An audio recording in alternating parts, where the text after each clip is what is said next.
राज्य सरकार को पक्षरु जातीय सड़क सुरक्षा मास पालन करा जाउछि। भुवनेश्वर महात्मा गांधी मार्ग में राज्य सड़क सुरक्षा मासर शुभारंभ होइछि। मुख्यमंत्री मोहन माझी एहार उद्घाटन करिसेंति। अवसर में एक पदयात्रा मास्टर कैंटीन छकठारु बाहरी राम मंदिर छक पर्यंत जाइछि। ए सचेतनता अभियान कार्यक्रम पदयात्रा रे परिवहन विभाग, एनसीसी कैडेट, विभिन्न स्कूल कॉलेज छात्र छात्री, ड्राइवर और कलाकार सामिल होइछन्ते। कलाकार माने चंद्रगुप्त और जमराज को भूमिका रे अभिनय करी लोकों को सचेतन कराउछन्ते। मंत्री विभूति भूषण जेना, कृष्ण महापात्र, विधायक बाबू सिंह, मेयर सुलोचना दास, मुख्य शासन सचिव मनोज आहूजा, प्रमुख शासन सचिव उषा पाढ़ी, परिवहन कमिश्नर अमिताभ ठाकुर, डीजीपी योगेश बहादुर खुरानिया प्रमुख उपस्थित रहिथिले। मंदिर कौन कमिशन व्यवस्था ही नहीं। मो खर्च अल्प मो लाभ बेसी आम साथी ओडिसा जाती सारा देशरे सहज गमनागमनर सुव्यवस्था पाई ओडिसा पाई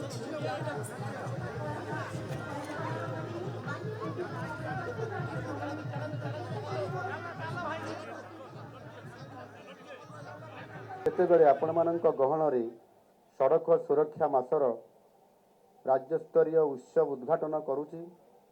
मोर मन खबर कागज और टीवी रे आसुथिबा विभिन्न दुर्घटना जनित खबर गुड़िक जगु आंदोलित हेउछि।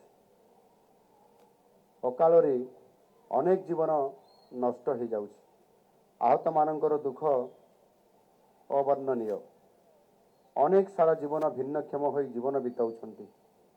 यह वास्तविक दुखदायक। आमर सामान्य असावधानता आम पाई केते क्षतिकारक हो पारे आमे समस्ते जानू। दुर्घटना जगु अनेक परिवारर आर्थिक और सामाजिक परिस्थिति खूब दहनीय हो जाउछि।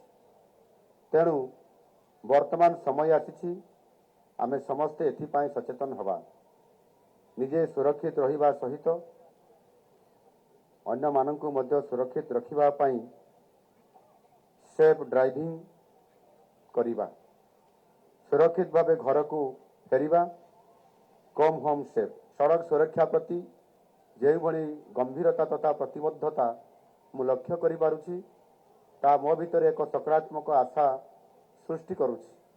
मते लागुछि आगको स्थिति रे निश्चय सुधार आसिबो।